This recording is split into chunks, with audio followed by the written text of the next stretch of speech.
রায়দার কথা মতো আরাপ চোখ বন্ধ করে শান্ত হয়ে বসে। ধীরে ধীরে সমুদ্রের গর্জন, আছড়ে পড়া ঢেউয়ের শব্দ তাকে অন্য এক অনুভূতি দেয়। এ অনুভূতির নাম অজানা। লম্বা শ্বাস নিয়ে চোখ খুলে সরাসরি সামনে না তাকিয়ে পাশে বসা রায়দার দিকে তাকায়। রায়দা এক ধারে সমুদ্রের সৌন্দর্য দেখতে ব্যস্ত। রায়দার দিক থেকে চোখ সরিয়ে ভোরের সূর্যের দিকে তাকায়। চোখ নামিয়ে রায়দার পায়ের দিকে তাকালে দেখে তার দেওয়া ঝিনুকের পায়েল বাম পায়ে পড়েছে রায়দা। রায়দার কোল থেকে ক্যামেরা নিয়ে আরাপ ঝিনুকের পায়েল পরিহিত পায়ের কয়েকটা ছবি তুলে নেয়। আরে কি করছেন? পায়ের ছবি কেন তুলছেন? অবাক হয়ে রায়দা জিজ্ঞেস করে আরাপকে। ডোন্ট মুভ রাই, ঝিনুকের জীবনটা সার্থক হয়েছে এই প্রমাণটাই রাখছি। কি ব্যাপার, আজকাল বড়ই কবিদের মতো কথাবার্তা বলছেন, কাহিনীটা কি? হ্যাঁ, ভ্রু উঁচিয়ে আরাপকে জিজ্ঞেস করে রায়দা। সব দোষ এক রমণী, সেই রমণীকে দেখলে কখনো কবি হইতে ইচ্ছে করে, আবার কখনো হতে ইচ্ছে করে ঝিনুক। আরাপ হেসে জবাব দেয়। বাকি কথা জমিয়ে রাখুন বোকামশাই, যাতে ভবিষ্যৎ রমণীর জন্য কথার ভান্ডার না ফুরায়। কথাগুলো আরাপকে বলে উঠে দাঁড়ায় রায়দা। চলে যাচ্ছ? মায়া ভর্তি গলায় জিজ্ঞেস করে আরাপ। হোটেলের রুমেই যাচ্ছি, অন্য কারো হাত ধরে তো পালাচ্ছি না। গোসল সেরে রেডি হয়ে তারপর আসছি। আর আপনিও চলেন। রায়দা হাসতে হাসতে বলে আরাপকে। তুমি যাও, আমি একটু পরে যাব। আরাপ বিদায় জানায় রায়দাকে। আরাপকে গুলি করার ভঙ্গি করে রায়দা আর আরাপও বুকে হাত দিয়ে পড়ে যাওয়ার ভঙ্গি করে। হাসতে হাসতে হোটেলের দিকে যায় রায়দা। গত রাতে দেরিতে ঘুমানোর কারণে আজকে প্ল্যান করা হয় ভোরে না সকালে বেলা ঘুরতে বের হবে সকলে। ভোরবেলা হোটেলের সবাই ঘুমে বিভোর ছিল তখন আরাপ উঠে রায়দাকে ডেকে বিচে নিয়ে আসে। দুজন মিলে ভোরের সৌন্দর্য উপভোগ করে এতক্ষণ। You like him? রুহি জিজ্ঞেস করে। ছেলেটা এমন যে পছন্দ না করে উপায় নেই, ঠিক যেমন আমি চাইতাম একদম সেই রকম সে। রায়দা হেসে বলে। Bro, you in love with Araf? Bappi জিজ্ঞেস করে। রায়দা কেসে ওঠে। আরে পছন্দ করি বলেছি, পছন্দ করি মানে ভালোবাসি এমনটা তো না। এত জলদি ভালোবাসা হয় নাকি? তাছাড়া উনি আমাকে পছন্দ করে কিনা সেটাও সন্দিহান। রায়দা উত্তর দেয় বাপ্পিকে। ছেলেটা তোকে পুরোদমে লাইন মারছে, আমি শিওর। পায়েল হাই তুলে বলে। এই সকাল 9টা এসব বলতে কল দিয়েছিস? অর্ক ঘুম জড়ানো কণ্ঠে বলে। না, তোর বিয়ের খবর দিতে কল দিয়েছি। ভাবলাম আরাফের বিষয়টা তোদের সাথে শেয়ার করি। রায়দা সরল ভঙ্গিতে বলে। তোর কাছ থেকে শুনে আমার কাছে তো ছেলেটাকে ভালোই মনে হচ্ছে। তারপরেও ছেলে মানুষের উপর থেকে এক, তারপরেও ছেলে মানুষ উপরে থাকে এক আর ভিতরে থাকে আরেক। রুহি বলে। এই সকাল 9টায় এসব বলতে কল দিয়েছিস? কি বললি আবার বল। ছেলেরা ভিতরে একা আর বাইরে আরেক। রুহির কথা শুনে তেলে বেগুনে জ্বলে ওঠে অর্ক। তুই জ্বলছিস কেন? তোর কিছু বলছে নাকি? অর্ককে ঝাড়ি দিয়ে বলে রায়দা। শুন রাই, আরাফ ভাইয়ের ঠিকানার নাম্বার দিস, বাকি খোঁজ আমি নিব।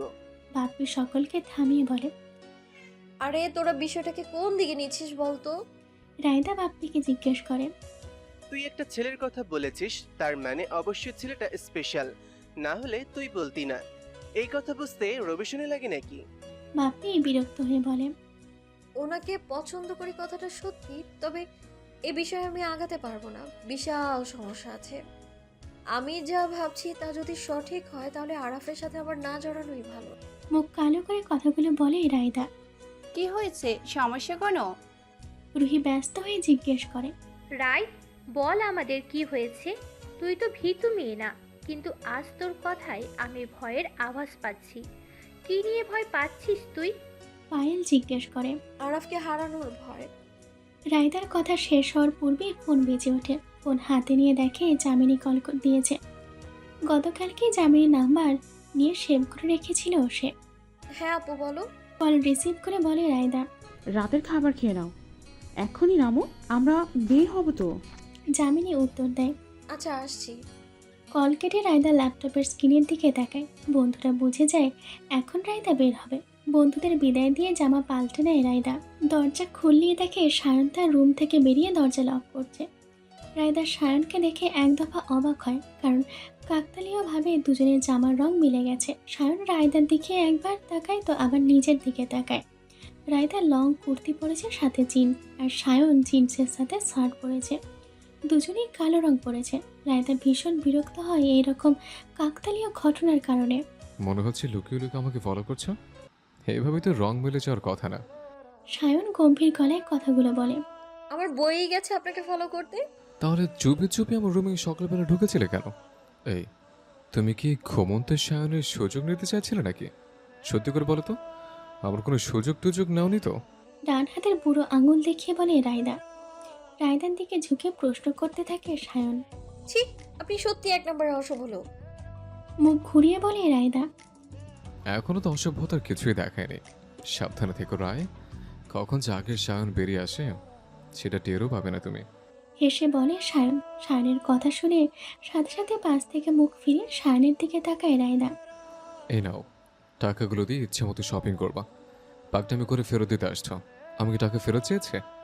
আমি তো একটু সেবা চেয়েছে, সেইটাও তো দিলা না, উল্টো টাকার গরম দেখালা। এবার ছোট বাচ্চা ভেবে মাফ করে দিলাম, পরের বার টাকা ফেরত দেওয়ার চেষ্টা করবা না, পরিণতি খুব খারাপ হবে। রায়দার ডান হাত টেনে টাকাগুলো রেখে বলে সায়ন। রায়দা একবার সায়নের দিকে তাকায় তো আবার সায়নের ধরে রাখা হাতের দিকে তাকায়। সায়ন হাত ছেড়ে দেয় কিন্তু হুট করে এক কাজ করে বসে। রায়দার ডান গাল টেনে দিয়ে নিজের যেই হাতের আঙ্গুল দিয়ে রায়দার গাল টেনেছে সেখানে চুমু খেয়ে ঠোঁট প্রসারিত করে বাঁশি বাজাতে বাজাতে স্থান ত্যাগ করে। রায়দার সায়নের যাওয়ার পানে তাকিয়ে থাকে। তার মাথা কাজ করা বন্ধ করে দিয়েছে। একে তো আরাবকে পছন্দ করে সে, আবার সায়নের হাব বাবা বলছে অন্য কিছু। সায়নের জায়গায় অন্য ছেলে হলে সে বিষয়টা পরোয়া করতো না, কিন্তু সায়নকে সে যতটুকু চিনে তাতে সায়ন কি যে ভয়ঙ্কর হতে পারে এটা কেউ না জানলেও সে অনেক ভালো করেই জানে। গত রাতে সায়নের রুম থেকে এক প্রকার অপমানিত বোধ করে বের হয়েছিল রায়দা। ঠিক করেছিল সকাল হতেই পুরো টাকাটাই সায়নকে ফেরত দিবে, তাতে সায়ন যাই বলুক। সকালবেলা বীজ থেকে ফিরে এটিএম থেকে টাকা তুলে রায়দা। এরপর সায়নের রুমের দরজা ধাক্কা দিতে দেখে দরজা খোলা। রুমে গুটি পায়ে হেঁটে সায়নের হাতের পাশে টাকাগুলো রেখে রুম থেকে বেরিয়ে গিয়েছিল। ঘুম থেকে উঠে টাকাগুলো দেখে সায়নের মেজাজ বিগড়ে যায়। আগেই ভেবে রেখেছিল রায়দা যখন বের হবে তখন দরজার সামনে রায়দাকে শিক্ষা দিবে, কিন্তু একটু আগে তাই করে গেল সে। হোটেল থেকে বের হয়ে স্থানীয় এক রেস্তোরাঁয় সকলে নাস্তা করে। আজকে কুয়াকাটা ঘোরার শেষ দিন।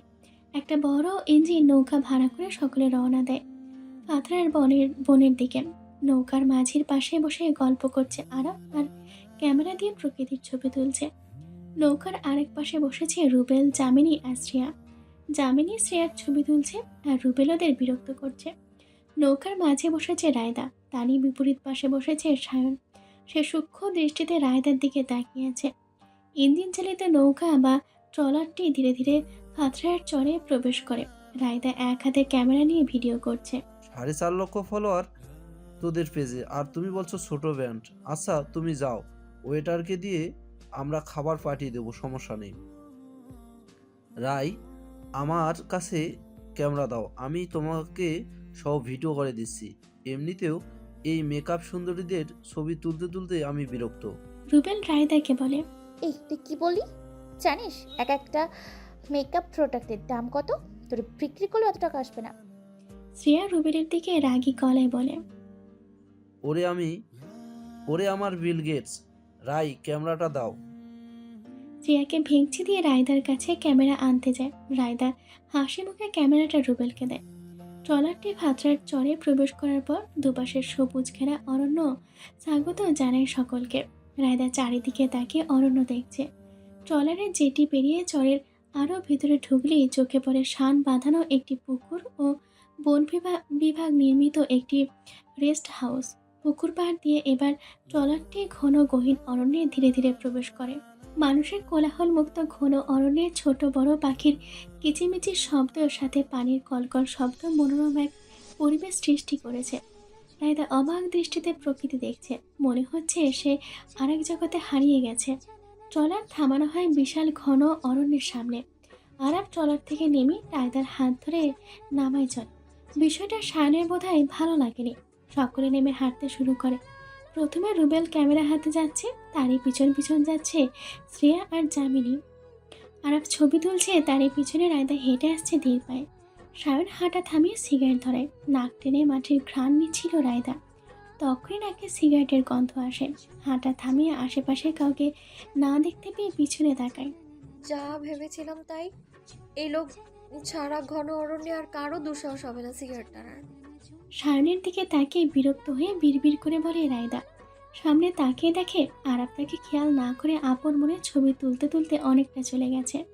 রায়দা পিছনে হাঁটা দেয় সায়নের দিকে। সায়ন আপন মনে সিগারেটের ধোঁয়া ওড়াচ্ছে। যখন তার মন মেজাজ খারাপ হয় বা প্রচণ্ড রেগে যায়, সাথে সাথে সিগারেট ধরায়। এই মুহূর্তে কী কারণে তার মেজাজ খারাপ হয়েছে বিষয়টা এখনও বুঝতে পারছে না। একমাত্র আপনিই পারেন এত মনোরম পরিবেশে সিগারেটের ধোঁয়া ওড়াতে। সায়নের সামনে দাঁড়িয়ে 2 হাত কোমরে দিয়ে বলে রায়দা। সায়ন রায়দার কথার কোনো জবাব দেয় না। সে তার মতো সিগারেট টানতে থাকে। রায়দা এবার বিরক্ত হয়ে সায়নের একদম কানের কাছে গিয়ে দাঁড়ায় কিছু বলার জন্য। সায়ন পাশ ফিরতে নিলে ধাক্কা লাগে রায়দার। টাল সামলাতে না পেরে রায়দা সায়নের বাম বাহু খামচে ধরে। সায়ন নিজের বাম হাত রায়দার কোমরে রেখে রায়দাকে পড়া থেকে বাঁচায়। চোখ তুলে সায়নের দিকে তাকায় রায়দা। সায়ন এক ধ্যানে তার দিকেই তাকিয়ে আছে। সায়নের ধূসর চোখের দিকে তাকিয়ে ঘোরে হারিয়ে যায় রায়দা। রায়দার ঘোর ভাঙে কারো পায়ের শব্দে। তাড়াতাড়ি সায়নের বাহু ছেড়ে সরে দাঁড়ায়। সায়ন আগের ন্যায় তার দিকে তাকিয়ে আছে। সায়নের হাতের দিকে রায়দার চোখ গেলে দেখে সিগারেট পুড়ে সায়নের আঙুলে লাগছে, যেদিকে সায়নের নজর নেই। আপনার আঙুল পুড়ছে। সায়নের আঙুলের দিকে ইশারা করে বলে রায়দা। পড়ুক, তাতে তোমার কি? তুমি তোমার চিন্তা করো। সায়ন গম্ভীর গলায় বলে। এই জন্যই মানুষের ভালো করতে নেই। ভালোর জন্য বললাম, উল্টো আমাকেই কথা শোনাচ্ছে। রায়দা বিরক্ত হয়ে বলে। আরাফ প্রশ্ন করে। কিছু না, চলেন। আরাফের কথায় জবাব দিয়ে তার পিছন পিছন যায় রায়দা। সায়নকে বলে আরাফ। সায়ন ইশারায় তাদের যেতে বলে। রায়দা আর আরাফ হাঁটতে শুরু করে। যে হাত দিয়ে রায়দার কোমর ধরেছিল সে হাতে চুমু খায় সায়ন। ডান হাত সামনে এনে আঙুলের পোড়া অংশটার দিকে তাকিয়ে হাসি দেয়। বনের সবুজ অরণ্য আর কয়েকটি ছোট্ট খালের উপরে তৈরি বাঁশের সাঁকো পেরিয়ে চরের পূর্ব অংশে চলে আসে সকলে, যেখানে রয়েছে একটি ছোট সমুদ্র সৈকত। ভাটা থাকে সবাই সৈকতটিতে নেমে যায়। সৈকতে নেমে সকলে আনন্দ করতে থাকে। সায়ন একপাশে মাটির মধ্যে শুয়ে আকাশের দিকে তাকিয়ে আছে। আরাফ সৈকতের মধ্যেও ছবি তুলে দিচ্ছে সবার। যার যার ব্যাগে এক্সট্রা জামা নিয়ে এসেছে। গোসল শেষ করে সকলে খিদে পেয়ে যায়। এই চরে একটাই খাবারের দোকান আছে। সেখানে গিয়ে মোটা চালের গরম ভাত আর মুরগির মাংস দিয়ে দুপুরের ভোজন সেরে নেয় সবাই। পাত্রার চর থেকে বের হয়ে চলে যায় পানি জাদুঘর, কেরানীপাড়া, আলিপুর ও মহিপুর মৎস্য বন্দরে। সারাদিন ঘোরাঘুরি করে হোটেলে ফিরে সকলে ফ্রেশ হয়ে আবারও বিচে চলে আসে। এটা যেহেতু কুয়াকাটার শেষ রাত, তাই রাতটা স্মরণীয় করতে বিচে সবাই আসে। রাত 11:30টার সমুদ্রের তীরে পাশাপাশি বসে আছে রুবেল, শ্রেয়া, যামিনী, রায়দা আর আরাফ। সকলের দৃষ্টি রাতের সমুদ্রের দিকে। রাতের বেলা শান্ত সমুদ্রে একটু পরপর ছোট্ট ঢেউ তুলে গর্জন দিচ্ছে। মেঘলা আকাশ আর সমুদ্রকে দেখে মনে হচ্ছে জলে আকাশ মিলে গেছে। তোদের অনেক মিস করব। শেষ ট্যুরটা অনেক স্মরণীয় হয়ে থাকবে। নীরবতা ভেঙে বলে যামিনী। যত যাই বলি জমিন, অবশেষে তোর হাত থেকে আমরা মুক্তি পাবো, এটাই বড় আনন্দের। রুবেল যামিনীকে খোঁচা মেরে বলে। তোরে সব থেকে বেশি মিস করব। রুবেলের কাঁধে হাত রেখে বলে যামিনী। ভার্সিটি লাইফে তুই একমাত্র বান্ধবী আমার, যে আমাকে গভীরভাবে চেনে। তোর মতো মেয়েকে বন্ধু হিসেবে পেয়ে আমি ধন্য। তোকে ছাড়া কীভাবে যে শপিংয়ে যাব, কার সাথে ঘন্টার পর ঘন্টা আড্ডা দিব, সেটা ভেবে এখনই বুকের ভিতরে মোচড় দিচ্ছে। যামিনীর হাত ধরে বলে শ্রেয়া। রায়দা অবাক হয়ে সব শুনছে। সাহস করে জিজ্ঞেস করতে পারছে না কি হয়েছে। যামিনী এমন একজন মেয়ে যে আমাদের সকলের একাকিত্ব করে এই গ্রুপটা বানিয়েছে। সত্যি যামিনী, তুই না থাকলে আমাদের 5 জনের এই গ্রুপটা কখনো সৃষ্টি হতো না। সমুদ্রের দিকে দৃষ্টি রেখে বলে আরাফ। তোরা এভাবে বলছিস যেন আমি হারিয়ে যাচ্ছি। আরে এখনো অনেকটা দিন বাকি তোদের চালানো। যামিনী মন খারাপ করে বলে। তুই তো এত সহজে আমাদের ঘাট থেকে নামার পাবলিক না, সে তো জানি আমি। হুদাই তোর জন্য একটু সিম্পাতি দেখাইলাম। রুবেল অলস ভঙ্গিতে বলে। যামিনীর ফোন বেজে ওঠে। ফোন হাতে বসা থেকে উঠে কথা বলতে চলে যায় যামিনী। যামিনীর সাথে শ্রেয়া উঠে যায়। যামিনী আপু কোথাও যাচ্ছে নাকি? আরাফকে প্রশ্ন করে রায়দা। আরে তেমন কিছু না, জমিন বিয়া ঠিক হয়েছে। রুবেল উত্তর দেয়। যামিনী আপুর বিয়ে? অবাক হয়ে রায়দা বলে। রাই এখানে কি করছো? কি রে, তোকে কি আলাদা করে বলতে হবে? হ্যাঁ, সামনের মাসে বিয়ে। আগের এইটাই আমাদের গ্রুপ শেষ ট্যুর, সেই জন্য সকালে একটু মন খারাপ। আরাফ জবাব দেয়। আরে তেমন কিছু না, জমিনের বিয়া ঠিক হয়েছে। জানো রাই, সময়টা কিভাবে চলে গেল আমার তো এখনো মনে হয় আমি হাই স্কুলে পড়ি। ঢাকায় ফিরতে ইচ্ছে করছে না একদম। খালি মনে হচ্ছে ফিরলে এইসব আনন্দ ফেলে জীবন যুদ্ধে নামতে হবে। হতাশ হয়ে বলে রুবেল। হতাশ হবেন না ভাইয়া, জীবন মানেই যুদ্ধ। রুবেলকে আশ্বাস দিয়ে বলে রায়দা। রায়দার কথা শুনে রুবেল হেসে দেয়। আমি গিয়ে জমিন আর ছেড়ুকে জ্বালাই। নিশ্চয় জমিনের হবু জামাই কল দিছে। এমনিতে ঘুম পেয়েছে লম্বা, একটা ঘুম দেব। কথাগুলো বলে রুবেল হোটেলের দিকে যায়। আরাফ রায়দার থেকে অনেকটা দূরে সরে বসেছিল। সকলে চলে যেতেই এগিয়ে এসে রায়দার ডান পাশে বসে। দুজনে কোনো কথা না বলে নীরবে বসে থাকে। চোখ বন্ধ করে রায়দা সমুদ্রের গর্জন শুনতে থাকে।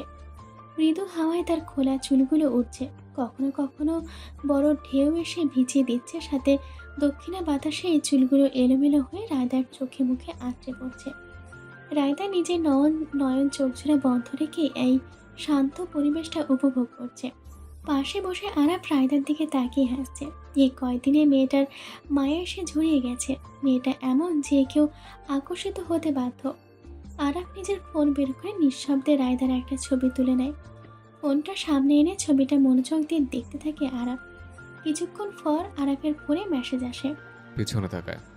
সায়নের মেসেজটা দেখে আরাফ পিছনে তাকায়। প্যান্টের পকেটে 2 হাত দিয়ে দূরে দাঁড়িয়ে আছে সায়ন।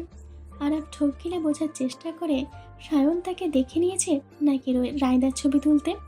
এই মুহূর্তে আরাফ চাচ্ছে না রায়দাকে নিয়ে তার অনুভূতিগুলো প্রকাশ করতে। সময় নিয়ে আরাফ বুঝতে চায় রায়দার প্রতি কি তার শুধুই মায়া নাকি এর বেশি কিছু। ধীর পায়ে আরাফ উঠে সায়নের কাছে যায়। কখন এলি তুই? সায়নকে প্রশ্ন করে আরাফ। যখন তুই ফোনে কিছু একটা দেখায় ব্যস্ত ছিলে তখন। কি দেখছিলে তো মনোযোগ দিয়ে? সায়ন গম্ভীর গলায় জিজ্ঞেস করে। গেম খেলছিলাম। আরাফ জবাব দেয়। জামিনী তোকে ডাকছে, গিয়ে শোন কি বলতে চায়। আচ্ছা যাচ্ছি, কিন্তু রাই তো একা বসে আছে, ওকে ডেকে নিয়ে যাই। সায়ন আরাফকে বলে। তুই যা, একটু পর আমি রায়কে ডেকে পাঠাচ্ছি। রায়দার দিকে তাকিয়ে বলে আরাফ। তৎক্ষণাৎ রায়ের খেয়াল রাখিস, গেলাম আমি। আরাফের বলা কথাটা কেমন জানি লাগলো সায়নের কাছে। আরাফ হোটেলের দিকে চলে যায়। সায়ন রায়দার দিকে তাকিয়ে এগিয়ে যায়। আস্তে করে রায়দার পাশে বসে। রায়দা ঘাড় বাঁকিয়ে আগের ন্যায় চোখ বন্ধ করে বসে আছে। আমার না ইচ্ছে হচ্ছে এখানেই থেকে যাই। এত সুন্দর সমুদ্র ছেড়ে যেতে ইচ্ছে হচ্ছে না। এই যে বসে আছি, মন চাচ্ছে সারা রাত এভাবে থাকি। রায়দা বলতে থাকে। সায়ন কোনো জবাব না দিয়ে রায়দার পাশে আরো চেপে বসে। মাটিতে রাখা রায়দার হাতের ওপর নিজের বাম হাতটা রাখে। চোখ বন্ধরত অবস্থায় হাতের ওপর শীতল স্পর্শ পেয়ে রায়দা কেঁপে ওঠে। রায়দার দিকে ফিরে ডান হাত দিয়ে এলোমেলো চুলগুলো ঠিক করতে থাকে সায়ন। রায়দা চুপ করে স্পর্শগুলো অনুভব করছে। ধীরে ধীরে চোখ খুলে রায়দা কিন্তু আরাফের বদলে সায়নকে দেখে ঝুঁকে থাকতে দেখে রেগে যায় সে। সাথে সাথে ধাক্কা দেয় সায়নকে। ধাক্কাকে সায়ন কিছুটা পিছনে ঝুঁকে যায়। এই আপনি কখনোই বদলাবেন না, তাই না? আপনাকে কতবার বলবো আমায় টাচ করবেন না? আমি আপনাকে 2 চোখে সহ্য করতে পারি না, জাস্ট অসহ্য লাগে আমার আপনাকে। বসা থেকে উঠে দাঁড়িয়ে চেঁচিয়ে বলে রায়দা। সৈকতে কয়েকজন মানুষ বসেছিল। রায়দার চিৎকার শুনে তারা আর চোখে তাকায়। সমস্যা কি আপনার? কেন বিরক্ত করছেন আমায়? এগিয়ে গিয়ে সায়নের টি শার্ট টেনে বলে রায়দা। আমার একমাত্র সমস্যা তুমি। সায়ন জবাব দেয়। কি চাইছেন স্পষ্ট করে বলুন তো। এসব লুকোচুরি খেলা আমি আর নিতে পারছি না। আগের ন্যায় সায়নের টি শার্ট টেনে প্রশ্ন করে রায়দা। তোমাকে চাইছি রে। ঠান্ডা গলায় উত্তর দেয় সায়ন। সায়নের টি শার্ট ছেড়ে রায়দা পেছাতে থাকে। কি নামে ডাকলে আমায়? তার মানে আপনার সব মনে আছে? আশ্চর্য হয়ে প্রশ্ন করে রায়দা। তোমার প্রতি আমার অনুভূতি ঠোনকো না, যাতে সহজে ভুলে যাব। সায়ন রায়দার দিকে শীতল চাহনি দিয়ে কথাগুলো বলে। আর আপনার প্রতি আমার তীব্র ঘৃণা যা কখনো পাল্টাবে না। I just hate you mister Sayan. রেগে কথাগুলো বলে রায়দা। রায়দার পিছনে পেছাতে পেছাতে উল্টো করে দৌড় দেয়। কোথায় যাচ্ছে তার জানা নেই। তবে সায়নের থেকে তার আবারও পালাতে হবে এটা সে বুঝে গেছে। রায়দাকে হোটেলের উল্টো দিকে দৌড়াতে দেখে সায়ন ঘাবড়ে যায়। রি, থামো। কোথায় যাচ্ছ তুমি? আমার কথাটা একবার শুনে যাও রি। চিৎকার করে রায়দাকে ডেকে পিছন পিছন দৌড় দেয় সায়ন। দৌড়ে রায়দা কোথায় যাচ্ছে সে জানে না, তার মাথায় এখন একটা বাক্য ঘুরছে। সায়ন থেকে পালাতে হবে। সমুদ্র ছেড়ে লোকাল মার্কেটে ঢুকে যায় রায়দা। পিছনে ফিরে দেখেছিল সায়ন আসছে কিনা, তখনই কারোর সাথে ধাক্কা খেয়ে মাটিতে পড়ে যায় সে। ইটের টুকরো লেগে পায়ে আঘাত পায় রায়দা। ছেলেটা ড্যাব ড্যাব করে রায়দার দিকে তাকিয়ে সাহায্য করার জন্য হাত বাড়িয়ে দেয়। রায়দা 2 হাত দিয়ে বাম পা ধরে ব্যথা সংযত করার চেষ্টা করতে থাকে। ছেলেটা যখন বুঝে রায়দা ভালোই ব্যথা পেয়েছে, তখন দাঁড়ানো থেকে বসে পড়ে রায়দার সামনে। আপু দেখি মুচকে গেছে নাকি? রায়দার পায়ে হাত দিয়ে বলে ছেলেটা। না না ভাইয়া, আমি ঠিক আছি। ব্যথায় কুকড়ে বলে রায়দা। সরি আপু, আমি খেয়াল করিনি আসলে। ছেলেটা নিজের কথা শেষ করতে পারে না, এর মধ্যেই গালে চড় পড়ে তার। আকস্মিক ঘটনায় ছেলেটা সহ উপস্থিত সবাই হতভম্ব হয়ে যায়। সায়ন ছেলেটাকে চড় মেরে শার্টের কলার ধরে দাঁড় করায়। কাজ ফেলে ভিড় করে মানুষ তামাশা দেখার জন্য। ওর পায়ে হাত দেওয়ার সাহসকে দিয়েছে। রেগে ছেলেটাকে জিজ্ঞেস করে সায়ন। আসলে ভাই, ছেলেটা আর কিছু বলার পূর্বে আরেক গালে চড় পড়ে। সায়ন। রায়দা নিজের ব্যথা ভয় বলে সায়নকে চেঁচিয়ে ডাকে। রায়দার ডাকে সায়ন নিচে তাকায়। আমি ইটে ধাক্কা খেয়ে পড়ে গেছি, তখন ভাইয়াটা হেল্প করার জন্য এগিয়ে আসে। উনি বলছিল ডাক্তারে পড়ে, তা পা চেক করতে দিয়েছি আমি। ছাড়ুন ভাইয়াকে। ছেলেটাকে বাঁচাতে বানিয়ে কথাগুলো বলে রায়দা। নিজের ভুল বুঝতে পেরে ছেলেটার কলার ছেড়ে রায়দার সামনে সায়ন বসে পড়ে পা দেখতে। ছেলেটা বোকার মতো নিজের 2 গালে হাত দিয়ে দাঁড়িয়ে থাকে। মানুষজন উঁকি দিচ্ছে ঘটনায় এরপর কি হয় সেটা দেখার জন্য। বেশি লেগেছে? নরম স্বরে জিজ্ঞেস করে সায়ন। না, ব্যথা সব চলে গেছে আপনার কাহিনী দেখে। দীর্ঘ নিঃশ্বাস ফেলে বলে রায়দা। কি বলেছিল ওভাবে দৌড় দিতে? তোমাকে কিছু বলেছি আমি, নাকি তোমাকে খেয়ে ফেলবো? হোটেলে চলো, বাকিরা বোঝাচ্ছে। ধমক দিয়ে রায়দাকে বলে সায়ন। ব্যথার কারণে রায়দা দাঁড়াতে পারছে না। হাত ধরে রায়দাকে দাঁড় করে। এরপর নিজের কাঁধে রায়দার হাত রেখে পুরো ভর নিয়ে সায়ন হাঁটতে শুরু করে। ভাই, আমি দুঃখিত, কিছু মনে করবেন না। ও না বলে এদিকে দৌড় দিয়েছিল, তাই মাথা গরম হয়ে গেছিল। আশা করি আপনি আমার অবস্থা বুঝতে পারবেন। হাঁটা থামিয়ে ছেলেটার দিকে তাকিয়ে বলে সায়ন। আরে না ভাই, ঠিক আছে, সমস্যা নেই, আপনি ভাবিকে নিয়ে যান। ছেলেটা জোরপূর্বক হেসে বলে। আরে আমি কারো ভাবি না, মানে এই লোক আমার বর না ভাই, আমি এখনো সিঙ্গেল। চেঁচিয়ে রায়দা বলে। চুপ, আরেকটা কথা বলি সমুদ্রে ফেলে দেব। সায়ন ধমক দিয়ে বলে। আপনাকে আমি লঞ্চ থেকে পদ্মা নদীতে ফেলে দিব। রায়দা উল্টো সায়নকে বলে। আমি সাঁতার পারি, আমায় পদ্মা নদীতে ফেললেই সমস্যা নেই। তুমি তো খালে পুকুরে ডুবে যাও, তুমি সমুদ্রে ফেললে কি হবে বুঝতে পারছো? সায়ন ভ্রু উঁচিয়ে প্রশ্ন করে। রায়দা রাগী দৃষ্টিতে সায়নের দিকে তাকায়। সায়ন সেদিকে পাত্তা না দিয়ে রায়দাকে ধরে হোটেলের দিকে নিয়ে যায়। হোটেলের সামনে চলে এলে ফোন বেজে ওঠে সায়নের। হোটেলে ঢুকে রিসেপশনের সামনের সোফায় রায়দাকে বসিয়ে দেয় সে। আবারও সায়নের ফোন বেজে ওঠে। পকেট থেকে ফোন বের করে দেখে আরাফ কল দিয়েছে। হ্যাঁ বলো। কল রিসিভ করে বলে সায়ন। তোরা কই? বিচে তো তাদের দেখছিলাম, দেখিচ্ছি না। আর এত রাত হইল, রাই এখানে রুমে ফেরেনি, ওর কি তোর সাথে আছে? আরাফ চিন্তিত গলায় জিজ্ঞেস করে। তুই কি রাইয়ের রুমে গিয়েছিলে? সায়ন উল্টো প্রশ্ন করে আরাফকে। আমার প্রশ্নের উত্তর না দিয়ে উল্টো প্রশ্ন করছিস কেন? কি? আরাফ বিরক্ত হয়ে বলে। রাই পায়ে ব্যথা পেয়েছে, এখন আমরা হোটেলের রিসেপশনের সামনে। কথাটা বলে কল কেটে দেয় সায়ন। এখানে চুপ করে বসবা, আমি দেখি ওষুধের ব্যবস্থা করা যায় কিনা। রায়দাকে কথাটা বলে সায়ন রিসেপশনের দিকে যায়। হয়েছে রাই? কি? হাঁপাতে হাঁপাতে রায়দার পাশে এসে বসে জিজ্ঞেস করে আরাফ। তেমন কিছু না, একটু ব্যথা পেয়েছি। রায়দা জবাব দেয়। ভাবে দেখি তো। আরাফ রায়দার পায়ের দিকে হাত দিয়ে দেখতে থাকে। এতক্ষণে রায়দা খেয়াল করে বাম পায়ের গোড়ালি ছিলে গেছে, সাথে পায়ের আঙ্গুলেও বেশ ব্যথা পেয়েছে। কিছু হয়নি। পা থেকে আরাফের হাত ছড়িয়ে দিয়ে বলে রায়দা। তুমি বললেই হলো নাকি? এই যে আমি দেখতে পেয়েছি অনেকটা ব্যথা পেয়েছো, এত ব্যথা কিভাবে পেলে? আরাফ রায়দাকে প্রশ্ন করে। ব্যাগের মতো লাফালাফি করছিল, তখন নিজের দোষেই ব্যথা পেয়েছে। সায়ন গম্ভীর গলায় জবাব দেয়। কিন্তু বিচের বালুতে পড়ে এভাবে ব্যথা পেলে কি হবে? আরাফ রায়কে আবারও প্রশ্ন করে। চল তোকে বেঁচে ফেলে দিয়ে দেখায় কিভাবে পড়েছিল। সায়ন বিরক্ত হয়ে বলে। আমি রুমে যাব। রায়দা হুট করেই বলে। আমি দিয়ে আসি, একা তো যেতেই পারবে না। হ্যাঁ আরাফ রায়দাকে বলে। সায়ন চুপ করে দাঁড়িয়ে রায়দার উত্তরের অপেক্ষা করছে। রায়দা একবার সায়নের দিকে তাকায় তো আবার আরাফের দিকে তাকায়। বাকিরা কি ঘুমে? সায়ন আরাফকে প্রশ্ন করে। হ্যাঁ, ওরা শুয়ে পড়েছে, ওঠো রায়, তোমাকে রুমে দিয়ে আসি। আরাফ রায়দাকে তাড়া দিয়ে বলে। না, আমি যেতে পারবো, সমস্যা নেই, আপনি রুমে চলে যান। ইতস্তত করে বলে রায়দা। এত পাকামি তোমার করতে হবে না, ওঠো। আরাফ রায়দার হাত ধরে দাঁড় করায়। রায়দা আরাফের হাত ধরে লিফটের দিকে যায়। পিছন পিছন সায়ন আসে। রায়দা মাঝে দাঁড়ায়, বাম পাশে দাঁড়ায় আরাফ আর ডান পাশে সায়ন দাঁড়ায়। লিফটে উঠে আরাফের হাত ছেড়ে দেয় রায়দা। তৃতীয় তলায় এসে লিফট থামলে তিনজন লিফট থেকে বের হয়। রায়দা কারোর সাহায্য ছাড়া একাই নিজের রুমের দিকে আস্তে আস্তে এগিয়ে যেতে চায়, কিন্তু আরাফ তাকে একা যেতে দিতে চায় না, হাত ধরে দরজা পর্যন্ত এগিয়ে দিতে চায়। তো কি এত রাতে রাইয়ের রুমে যেতে চাইছিস? গিয়ে শুয়ে পড়, ও নিজে যেতে পারবে। সায়ন পিছন থেকে বলে। এটুকু আমি যেতে পারবো তো, প্রবলেম নেই। রায়দা হেসে আরাফকে বলে। কিন্তু আরাফকে কথা বলার সুযোগ দেয় না সায়ন। কালকে ভোরে উঠে ফিরতে হবে, সেই খেয়াল আছে তোর?